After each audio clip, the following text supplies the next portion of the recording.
누가복음 2장 8절에서 14절 말씀. 그 지역의 목자들이 밤에 밖에서 자기 양떼를 지키더니 주의 사자가 곁에 서고 주의 영광이 그들을 두루 비춤이 크게 무서워하는지라. 천사가 이르되 무서워하지 말라. 보라, 내가 온 백성에게 미칠 큰 기쁨의 좋은 소식을 너희에게 전하노라. 오늘 다윗의 동네에 너희를 위하여 구주가 나셨으니 곧 그리스도 주시니라. 너희가 가서 강보에 쌓여 부유에 뉘어 있는 아기를 보리니 이것이 너희에게 표적이니라 하더니, 호련히 수많은 천군이 천사와 함께 하나님을 찬송하여 이르되, 지극히 높은 곳에서는 하나님께 영광이요 땅에서는 하나님이 기뻐하시는 사람들 중에 평화로다 하니라. 아멘. 할렐루야. 오늘도 나오신 예배하는 또 영상으로도 이 예배에 참여하게 될 모든 분들에게 주님의 이름으로 축복하고 하나님의 평안을 여러분에게 전합니다. 오늘 말씀은 누가복음 2장 18절에서 14절까지 말씀으로 하늘에는 영광, 땅에서는 평화라는 제목으로 말씀을 전하고자 합니다. 오늘 본문이 말씀하는 이 때의 시간적인 배경은 캄캄한 밤입니다. 어둠 속에서 목자들이 자기 양떼를 지키고 있는 그 한밤에 갑자기 주의 사자들이 나타나고 주의 영광이 밝은 빛이 임했습니다. 지금 이 들판에 어찌해서 이 목자들에게 영광의 빛이 비치고 있습니까? 누가복음 2장 7절에 의하면 말씀이 육신이 되어 세상에 오셨기 때문에 그렇습니다. 이를 요한복음 1장 5절에서는 빛이 어둠의 빛이 돼 어둠이 깨닫지 못하더라고 말씀합니다. 9절에서는 참빛 곧 세상에 와서 각 사람에게 비추는 빛이 있었다고 말씀하고 있습니다. 어두운 세상에, 캄캄한 세상에 지금 주의 영광의 빛이 비침에도 불구하고 많은 사람들이 이것을 깨닫지 못했다는 거죠. 더구나 예루살렘의 성전에 있는 대제사장들을 비롯해서 말씀을 맡은 자들이 알지를 못했고, 가장 가까이 있고 말씀을 연구하는 자들이 알지 못한 그 순간에 하나님의 영광의 빛이 이 목자들에게 지금 비추고 있는 겁니다.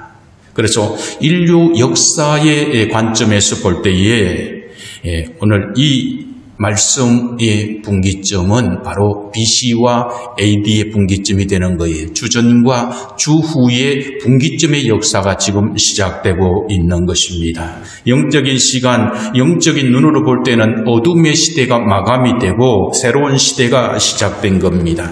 13절에 보면은 호련히 수많은 천군이 그 천사와 함께 하나님을 찬송하는 모습으로 보여주고 있습니다.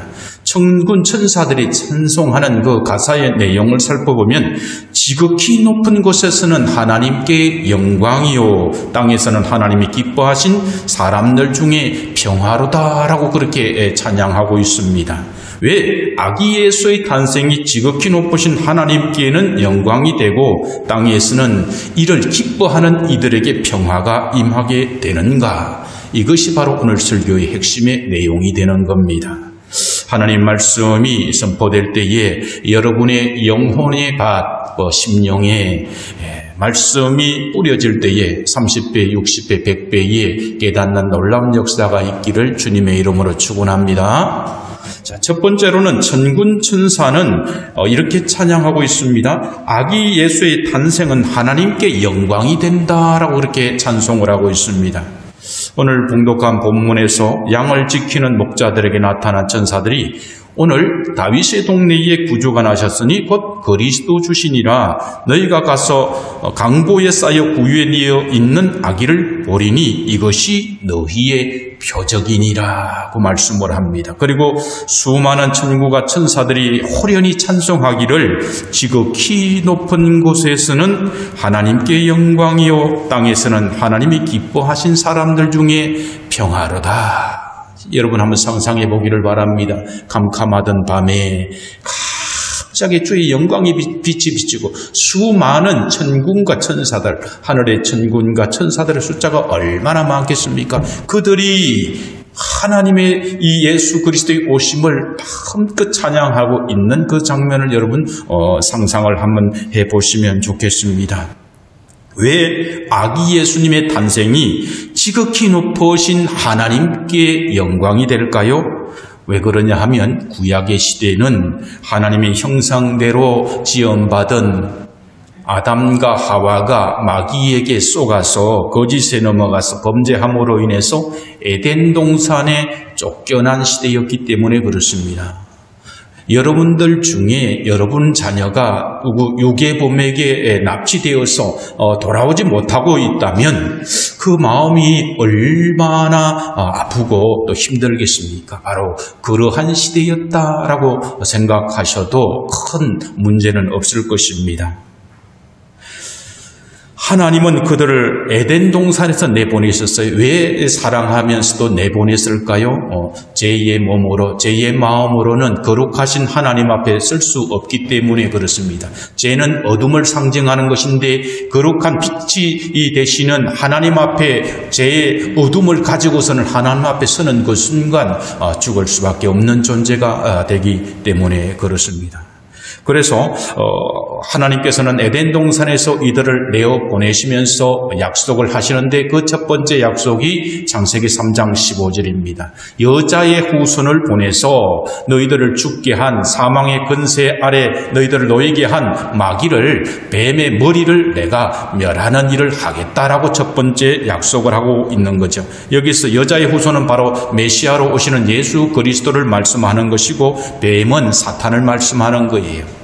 그래서 창세기 3장 15절에서 약속한 이 여자의 후손이 이제 구체화되기 시작하는데 창세기 12장에서는 아브라함의 후손으로 구체화되기 시작을 합니다. 그리고 그 아들 이삭과 야곱을 통해서 이제 야곱의 12명의 아들인 그 지파 중에서 유다 지파를 통해서 예수 그리스도가 오시고 그 유다 지파 중에서도 다윗이 정해져서 다윗의 자손으로 바로 여자의 후손이 오게 된다는 것을 성경은 말씀하고 있습니다. 그래서 이사야 7장 14절에서 이사야는 예수님이 탄생하기 700년 전에 주께서 친히 징조를 너희에게 주실 것이라. 보라, 처녀가 잉태하여 아들을 낳을 것이요 그의 이름을 임마누엘이라 하리라. 이렇게 미리 예언하셨던 겁니다. 그리고 이어지는 이사야 53장 5절에서는 그가 찔림은 우리의 허물을 인함이요 우리의 허물 때문이요 그가 상함은 우리의 죄악을 인함이라 말씀합니다. 예수 그리스도 여자의 후손으로 오실 이분이 처녀가 잉태하여 낳을 것인데 그가 찔릴 것이라는 거예요. 왜 찔르느냐? 우리의 허물 때문에 찔림을 받게 되고 우리의 죄악 때문에 찔림을 받게 될 것이다 라고 그렇게 예언하고 있는 겁니다. 이사야와 같은 시대의 사람인 미가 선지자도 또 이렇게 예언합니다. 예수님 탄생 700년 전에 활약 남유다에서 그렇게 말씀을 전했던 이 미가 선지자는 미가서 5장 2절에서 베들레헴 에브라다야 너는 유다 족속 중에 작을지라도 이스라엘을 다스릴 자가 내게로 나올 것이라. 그의 근본은 상고의 영혼에 있다라고 예수 그리스도께서 여자의 후손인 되시는 이분이 태어날 곳이 바로 베들레헴이다라는 것을 미리 예언하고 있는 것입니다. 그래서 이러한 예언들은 신약시대에 이제 결정적으로 나타나게 되는데 누가복음 1장 31절에서 천사를 통해서 마리아에게 구체적으로 나타납니다. 보라, 네가 잉태하여 아들을 낳으리니 그 이름을 예수라 하라. 이것은 마지막인 확실한 예언이었던 거죠. 동정녀 마리아의 태중에 나타날 것을 마리아에게 천사가 말씀하고 있는 겁니다. 사도 요한은 요한복음 1장 9절에서 참빛 곧 세상에 와서 각 사람에게 비치는 빛이 있었나니 예수 그리스도의 탄생을 어두운 세상에 비치는 빛으로 이렇게 표현하고 있습니다. 14절에서는 말씀이 육신이 되어 우리 가운데 거하심에 우리가 그 영광을 보니 아버지의 독생자의 영광이요 은혜와 진리가 충만하더라고 말씀을 합니다. 18절에서는 본래 하나님을 본 사람이 없어되 아버지 품속에 있는 독생하신 하나님이 나타내셨다라고 그렇게 말씀을 하고 있습니다. 구약시대에도 보이지 않는 하나님이 임재하신 적이 있었습니다. 창세기 18장에 보면 하나님께서는 소돔과 고모라를 심판하시기 전에 아브라함에게 사람의 몸을 입으시고 직접 찾아오셨습니다. 그래서 아브라함이 대접하는 떡을 잡수시고 대접받았던 것이 성경에 기록되어 있습니다. 그런데 그 이후에는 사람의 몸을 입고 나타나신 것이 기록되지 않습니다. 다만 임재의 상징으로 출애굽기 40장 35절에 보면은 모세가 하나님의 말씀에 따라서 성막을 지었을 때에 마쳤을 때에 여호와의 영광이 성막에 충만했다라고 성경은 말씀하고 있습니다. 열왕기상 8장 12절에 보면은 솔로몬이 성전을 완공했을 때에 그때에 여호와의 영광이 임한 성전에서 하나님의 영광이 가득했다라고 그렇게 성경은 기록하고 있습니다. 그러나 이들이 하나님 앞에 성전은 멋있게 아름답게 지었지만은 그런데 이들은 그 성전에서 범죄하기를 시작합니다. 성전에서 온갖 동물 모양의 우상을 만들어 그려놓고 거기에서 절하고 고관들과 70명의 장로가 성전에서 우상을 섬기는 그런 모습들이 나타나게 되는 겁니다. 하나님은 선지자들을 통해서 여러 번 경고했음에도 불구하고 이들이 그 말씀에 우상을 섬기는 데서 돌이키지 않았습니다. 그래서 하나님의 영광이 성전에서 떠나기 시작하는데 에스겔 9장 3절에 보면 그룹에 머물러 있던 이스라엘 하나님의 영광이 성전 문지방에 이르니라는 거예요. 영광이 가득했던 그 하나님의 영광 임재가 성전의 문지방을 통해서 나가고 있는 것입니다. 그리고 난 뒤에 에스겔 11장 23절에 보면 여호와의 영광이 성읍 가운데에서부터 올라가 성읍 동쪽 산에 머무르고 성전의 문지방을 나가는 하나님의 영광은 이제 동쪽 산에 머무르고 말았던 거죠. 하나님의 성전은 하나님만을 예배해야 되는데 온갖 우상의 것으로 자기들이 좋아하는 것으로 우상을 섬기던 그들에게서 하나님은 떠날 수밖에 없었던 것입니다. 그래서 이것을 통해서 주의 영광이 이스라엘을 떠나는 그런 모습을 상징적으로 보여주고 있는 겁니다. 결국 하나님의 영광이 임재가 떠난 이스라엘은 어떻게 됩니까? 북이스라엘은 아수르에게 멸망하고 남유다는 바벨론에 의해서 BC 586년에 멸망하고 마는 거죠. 그러나 하나님은 자신을 배반하고 우상을 섬긴 이스라엘 백성들을 버리거나 포기하지 않습니다. 하나님은 유다가 멸망하기 전에 이미 이사야 42장 8절에서 나는 여호와이니 이는 내 이름이라 나는 내 영광을 다른 자에게 내 찬송을 우상에게 주지 아니하리라고 그렇게 말씀을 합니다. 이어지는 42장 16절에서는 내가 맹인들을 그들이 알지 못하는 길로 이끌며 그들이 알지 못하는 지름길로 인도하며 암흑이 그 앞에서 광명이 되게 하며 구분대를 곱게 할 것이라 내가 이 일을 행하여 그들을 버리지 아니하리라고 말씀합니다. 이스라엘 백성들은 영적인 맹인이었습니다. 대제사장들조차도 하나님의 말씀대로 살지를 못했습니다. 그래서 이들은 맹인인 상태에서 온갖 우상을 섬기는 그런 자들이 되었던 거죠. 그러나 하나님께서는 그들을 버리지 아니하시고 그들을 인도하시고 지름길로 인도하시고 암흑이 그 앞에서 광명이 되게 하겠다고 그렇게 약속을 하십니다. 17절 말씀을 보면은 조각한 우상을 의지하여 구워 만든 우상을 향하여 너희는 우리의 신이라 하는 자는 물리침을 받아 크게 수치를 당하리라고 말씀합니다. 이사야 53장 5절에서는 이제 그 버리지 않는 것에 대한 구체적인 약속을 실천하시는 말씀을 구체적으로 보여줍니다. 그가 찔림은 우리의 허물 때문이요 그가 상함은 우리의 죄악 때문이라고 합니다. 이 말씀은 이제 이들을 살리기 위해서 독생자인 예수 그리스도를 희생시키면서까지 그 백성을 사탄의 권세로부터 구원하시겠다는 그런 예언이 되는 것입니다. 그러면 이러한 하나님의 영광이 어떻게 나타나는가 우리가 알아야 됩니다. 이 점을 깨닫기 위해서는 요한복음 12장 27절과 28절의 말씀을 읽어보아야 합니다. 지금 내 마음이 괴로우니 무슨 말을 하리요? 아버지여 나를 구원하여 이때를 면하게 하여 주옵소서. 그러나 내가 이를 위하여 이때에 왔나이다. 예수님의 기도의 내용입니다. 아버지여 아버지의 이름을 영광스럽게 하옵소서 하시니 이에 하늘에서 소리가 나서 이르되 내가 이미 영광스럽게 하였고 또 다시 영광스럽게 하리라 하고 예수 그리스도께서는 자기 자신이 영광을 나타내는 것은 자기의 고난을 통해서 하나님의 영광을 나타낼 수 있음을 말했고 하나님께서는 이미 영광스럽게 하였다라고 말씀하고 있는 겁니다. 어찌해서 예수님께서 대속 제물이 되시는 것이 하나님의 영광이 되는지 여러분 알고 계십니까? 이 점을 사도 바울은 로마서 3장 26절에서 곧 이때에 자기의 의로우심을 나타내사 자기도 의로우시며 또한 예수 믿는 자를 의롭다 하려 하심이라고 합니다. 그러므로 예수님의 성탄은 고난을 통해서 이어지는 것이고 성탄은 곧 고난임으로 말미암아서 지극히 높은 곳에서는 하나님께 영광이 되는 것입니다. 에덴 동산에서 하나님께서는 아담과 하와를 내어보내면서 피눈물을 흘렸을 겁니다.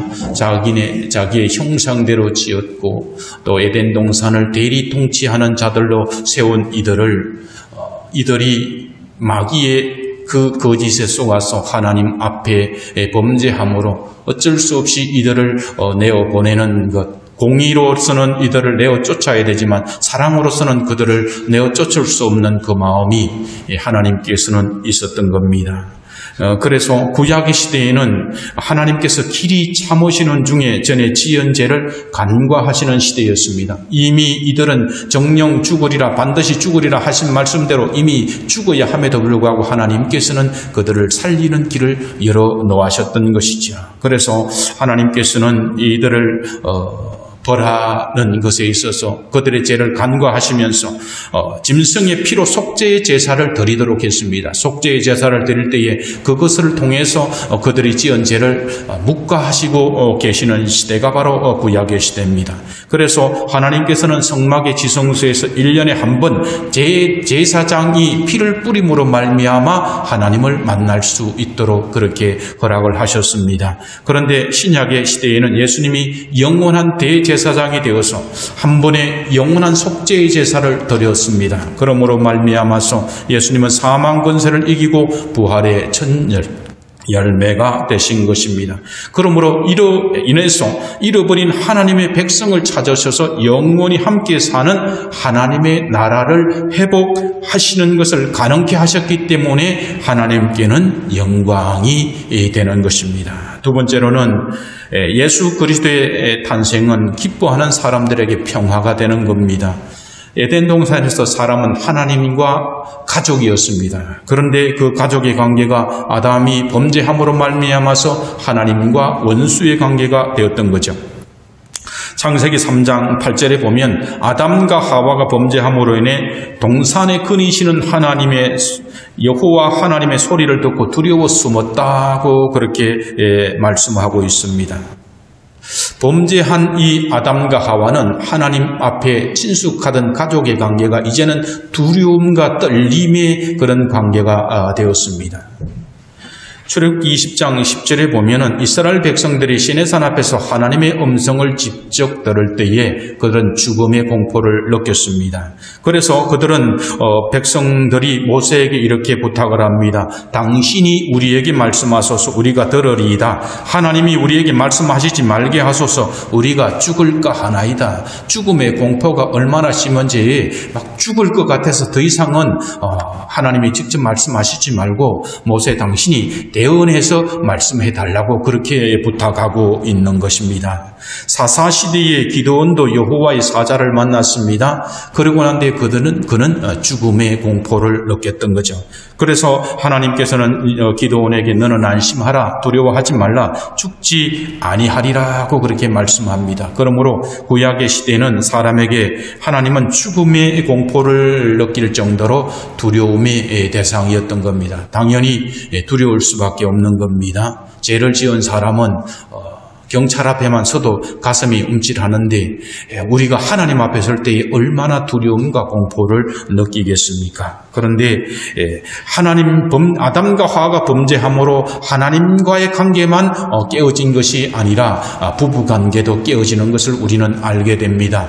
아담과 하와가 선악과를 먹고 난 뒤에 하나님께서 아담에게 왜 선악과를 먹었느냐고 질문했을 때에 아담은 하나님이 내게 주신 그 아내가 나에게 먹게 해서 먹었습니다라고 선악과를 먹고 범죄한 그 책임을 하나님과 자기 아내에게 돌렸던 것을 보게 됩니다. 아담이 처음 자기 아내를 보았을 때에 저 여자는 내 뼈 중에 뼈, 살 중에 살이라고 고백했습니다. 그러면 자기의 잘못이 됨에도 불구하고 그는 여자에게, 자기 아내에게 모든 잘못을 핑계로 삼아서 또 하나님께 그렇게 책임을 돌렸던 것입니다. 또 이 죄는 형제 간의 관계도 깨어지게 합니다. 형 가인이 동생 아벨을 죽이는 그런 살인사건이 일어나게 되는 겁니다. 또 이웃의 관계도 깨어집니다. 라멕의 시대에는 각자가 약자를 착취하는 그런 양육 강식의 시대였던 것을 우리는 알게 되는 겁니다. 그런데 이사야 선지자는 예수 그리스도가 고난을 받음으로 그 깨어짐이 회복될 것을 말씀하고 있는 겁니다. 이사야 53장 5절에서 그가 찔림은 우리의 허물 때문이다라는 겁니다. 그가 상함은 우리의 죄악 때문이라는 거예요. 그러나 그가 징계를 받음으로 우리가 평화를 누리고 그가 채찍에 맞았으므로 우리가 나음을 입었다는 거예요. 그래서 이사야 선지자는 예수 그리스도께서 우리의 죄악 때문에 찔리고 상하고 징계를 받음으로 우리가 평화를 누리며 하나님과의 관계가 회복되고 사람들의 관계가 회복될 것을 말씀하고 있는 겁니다. 초대교회의 전통의 기록에 의하면은 지성소를 가리는 성전의 휘장의 두께가 무려 10cm라고 그렇게 합니다. 그리고 길이가 15m 정도라고 하는 거예요. 그런데 마태복음 27장 50절에서 51절에 보면 예수께서 다시 크게 소리 지르시고 영혼이 떠나시니라. 이에 성소의 휘장이 위로부터 아래까지 찢어져 둘이 되었다라고 그렇게 말씀하고 있습니다. 이 찢어진 휘장이 무엇을 의미하는 겁니까? 예수님께서 십자가에서 운명하실 때에 성전 안에 성전과 하나님의 임재의 상징이 되는 그 지성소를 구분하는 것이 바로 휘장이었는데 그 두꺼운 질긴 휘장이 찢어졌다는 것입니다. 그러므로 이 지성소로 가는 길이 유대인과 이방인에게 이제는 활짝 열렸다라는 것을 의미하는 거죠. 그래서 히브리서 10장 19절에서 20절에 보면은 예수의 피를 힘입어 성소에 들어갈 담력을 얻었나니 그 길은 우리를 위하여 휘장 가운데로 열어놓으신 새로운 살길이요 휘장은 곧 그의 육체니라고 말씀하고 있습니다. 휘장이 찢어졌는데 휘장은 곧 예수 그리스도의 몸이라는 거예요. 그 몸이 찢어짐으로 휘장이 찢어졌다는 것입니다. 구약시대에 1년에 한 번 대제사장이 짐승의 피를 그 법궤 시온자 뚜껑에 뿌리고 그 앞에 들어가는 길목에 뿌린 후에야만이 대제사장도 1년에 한 번밖에 들어갈 수 없는 그 하나님의 임재하신 그곳에 이제 휘장이 찢어짐으로 모든 성도가 예수 그리스도로 말미암아 담대함을 얻어서 하나님 앞에 나아가는 길이 열렸다는 것을 알게 되는 것입니다. 그래서 로마서 5장 10절에서 11절 보면은 이 점을 사도 바울은 이렇게 표현합니다. 곧 우리가 원수 되었을 때에 그 아들의 죽으심으로 말미암아 하나님으로 더불어 화목되었은즉 화목된 자로서는 더욱 그의 살아심을 인하여 구원을 얻을 것이라 말씀합니다. 화목제물이 되심으로 말미암아 우리는 구원받았다는 거죠. 에덴 동산에서 깨어진 하나님과 인간의 사랑의 관계가 회복된 것입니다. 그래서 예수님은 부활하시고 난 뒤에 40일 동안 하나님의 나라에 대해 말씀하여 주시고 난 뒤에 성천을 하셨습니다. 그리고 성천하시기 전에 약속하시기를 내가 보혜사를 보내주겠다라는 겁니다. 예수님께서 육의 몸을 입으실 때는 여러 곳에 동시에 임재할 수 없지만 보혜사 성령을 보내주심으로 말미암아 전 세계 어느 곳에나 어느 성도의 심령에나 동시에 응답하시고 함께 거하시는 그러한 놀라운 은혜를 우리에게 주셨던 것입니다. 그래서 오순절에 성령이 충만한 교회의 성도들은 하나님을 심령에 모시고 성령님을 심령에 모시고 난 뒤에 그들의 사랑에 깨어진 이웃의 관계도 회복되는 것을 봅니다. 초대교회에서는 부자와 가난한 자가 따로 있지 않았습니다. 부자가 돈 있는 자가 전 재산을 팔아서 교회의 헌물합으로 인해서 교회는 그것을 팔아서 가난한 고아와 가부를 그렇게 어렵게 살지 않도록 누구나 부자나 가난한 자나 한 형제요 한 자매로 그렇게 사랑의 관계가 되었던 것을 우리는 성경을 통해서 알 수가 있습니다. 이사야 9장 6절 말씀해 보면 예수 그리스도에 대해서 예언하기를 이는 한 아기가 우리에게 낳고 한 아들을 우리에게 주신 바 되었는데 그 어깨는 정사를 메었고 그 이름은 기묘자라 모사라 전능하신 하나님이라 영존하시는 아버지라 평강의 왕이라고 그렇게 말씀을 하고 있는 것입니다. 세 번째로는 예수 그리스도는 성도에게 화목하게 하는 직책을 주셨습니다. 예수님께서 십자가에 죽으시고 부활하심으로 세워지는 영원한 하나님의 나라는 강한 자가 약한 자를 빼앗는 그런 나라가 아니라 사랑으로 섬기는 나라가 되는 겁니다. 예수님은 마가복음 10장 42절에서 45절에 그 나라에 대해서 이렇게 말씀합니다. 이방인의 집권자들이 그들을 임의로 주관하고 그 고관들이 그들에게 권세를 부리는 줄을 너희가 알거니와 너희 중에는 그렇지 않을지니 너희 중에 누구든지 크고자 하는 자는 너희를 섬기는 자가 되고 너희 중에 누구든지 어뜸이 되고자 하는 자는 모든 사람의 종이 되어야 하리라. 인자에 온 것은 섬김을 받으려 함이 아니라 도리어 섬기려 하고 자기 목숨을 많은 사람의 대속물로 주려 함이라고 그렇게 말씀을 합니다. 빌립보서 2장 6절에서 11절에도 보면 바울 사도는 예수님에 대해서 그는 근본 하나님의 본체시나 하나님과 동등됨을 취할 것으로 여기지 아니하고 도리어 자기를 비워 종의 형체를 가져 사람들과 같이 되었고 사람의 모양으로 나타나셨으며 자기를 낮추시고 죽기까지 복종하셨으니 곧 십자가에 죽으심이라 그렇게 말씀합니다. 그래서 고린도후서 5장 18절에도 모든 것이 하나님께로 났나니 저가 그리스도로 말미암아 우리를 자기와 화목하게 하시고 또 우리에게 화목하게 하는 직책을 주셨다라고 말씀합니다. 그래서 모든 것이 하나님께로 난 사람들은 모든 것이 하나님께로 난 성도들은 화목하게 하는 사람이 되어야 됩니다. 교회를 분란하게 하고 교회를 갈라지게 하고 그런 것은 하나님에게서 난 사람이 아니라 바로 마귀에게서 난 사람이죠.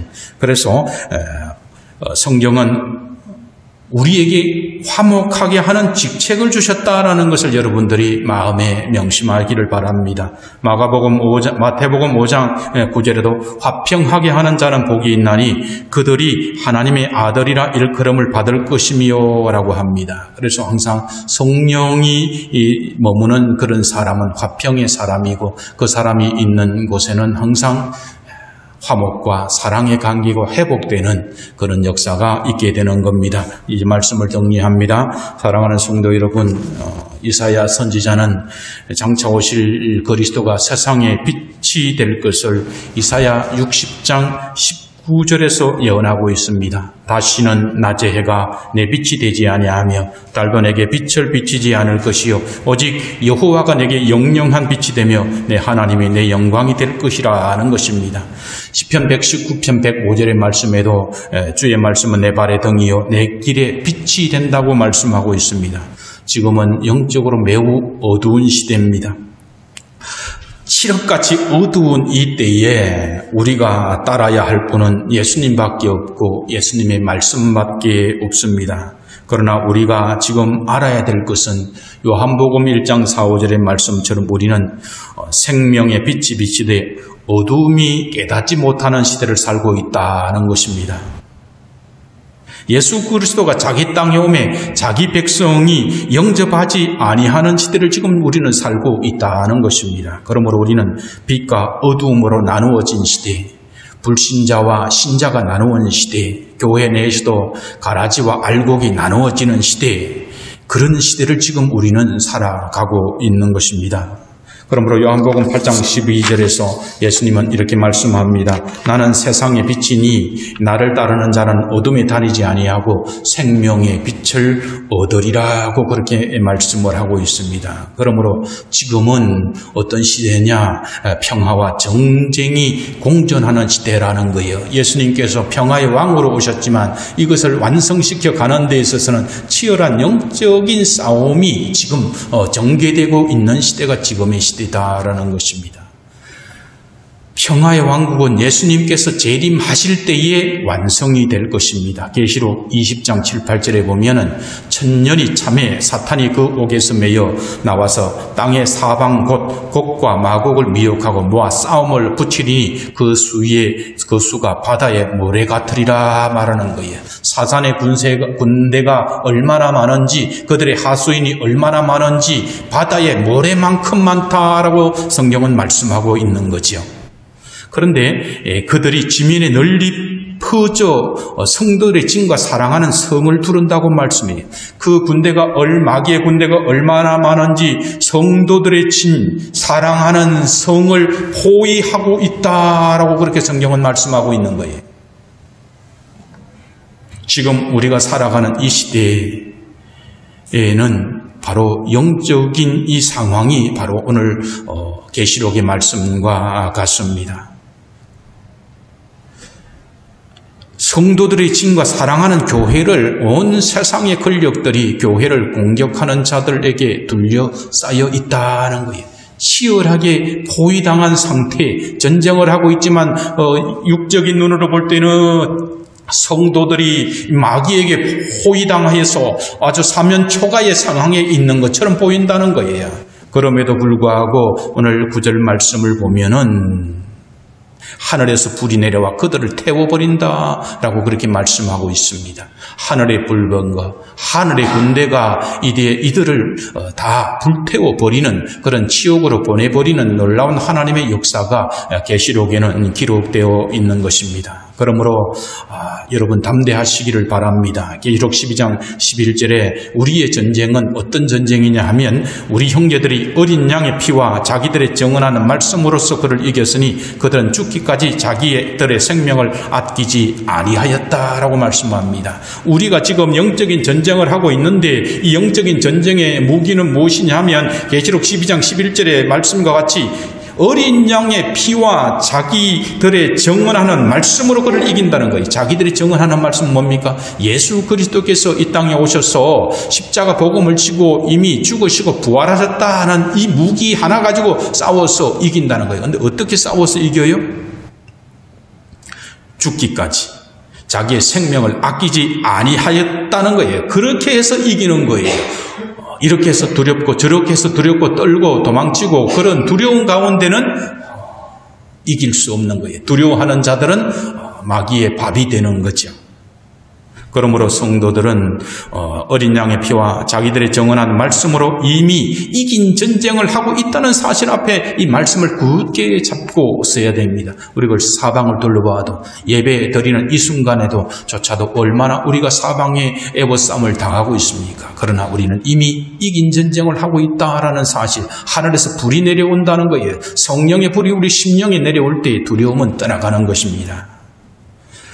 사도행전 1장 8절에 말씀합니다. 예수님은 이들에게 성령이 너희에게 임하시면 너희가 권능을 받는다라고 말씀합니다. 우리는 권능의 사람입니다. 예수님의 십자가 복음 이것으로 충분히 사람을 살리고 죽일 수 있는 능력을 가진 권능의 사람입니다. 그러므로 예루살렘과 유대와 사마리아 땅끝까지 이르러 내 증인이 되라고 말씀을 하시고 있습니다.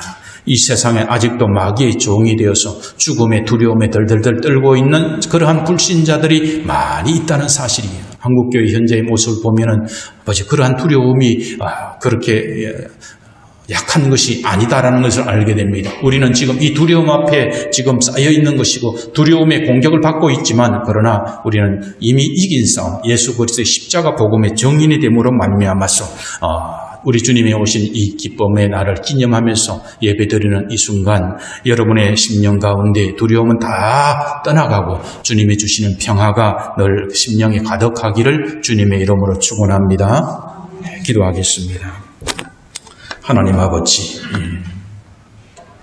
2000년 전에 이 땅에 오셔서 우리 주님이 태어나심으로 말미암아 하나님께는 영광이 되고 이 땅에 그 주님 오심을 기뻐하는 사람들에게는 평화가 됨을 감사드립니다. 사랑하는 성도들이 이 주님의 오심을 기뻐하며 감사하며 예배를 드리며 우리는 다시 오실 주님을 기다리는 그러한 성도들입니다. 하나님 아버지, 사방을 우겨 에워싸고 있는 사단의 군대, 바다의 모래보다 많은 저들을 향하여 두려움에 빠지지 않도록 성령이여 풀을 우리의 심령에 내려주시고 오직 십자가 보혈에 사망 권세를 이기신 예수 그리스도를 아버지의 증거함으로 말미암아 이미 이긴 전쟁에서 늘 승리하는 그런 삶을 살게 하여 주시옵소서.